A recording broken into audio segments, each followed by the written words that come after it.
الأمر الثالث الذي يدلك على محاسن الدين وعلى أنه دين المحاسن والإحسان السماحة. لذلك روى الإمام أحمد في مسنده من حديث أبي أمامة رضي الله عنه أن النبي عليه الصلاة والسلام قال: بعثت بالحنيفية السمحة لا اليهودية ولا النصرانية. لم يبعث باليهودية أبدا ولم يبعث بالنصرانية أبدا، بل حقر أهلها ومقتوا لأنهم خالفوا أمر ربهم جل وعلا وخالفوا أمر أنبيائهم عليهم السلام.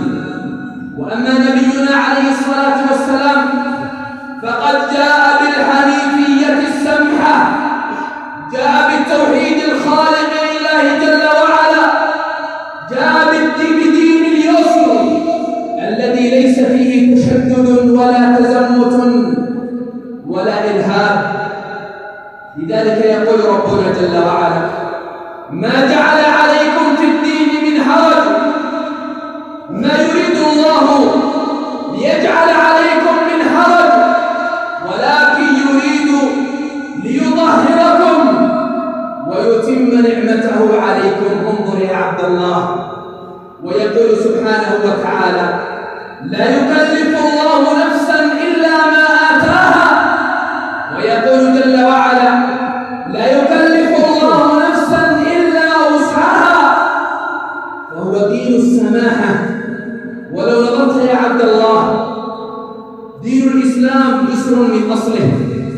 لذلك يقول النبي عليه الصلاة والسلام: إن هذا الدين يسر ولن يشاد الدين أحد إلا غلبه. لو نظرت يا عبد الله، إذا حصل للمسلم في بعض الأماكن والأوقات بعض المشقة فإن دين الإسلام يأتيه بالتيسير. لو نظرت إلى ذلك المصلي الذي حافظ على صلواته في حضره وفي سفره، إذا كان في سفر فإن الصلاة الرباعية تقصر إلى صلاة ثنائية يجمع بين الظهر والعصر. قد يحصل له المشقة في سفره فجاءه التيسير، جاز له أن يفطر في سفره لأنه قد يحصل له المشقة في سفره فجاز له أن يفطر.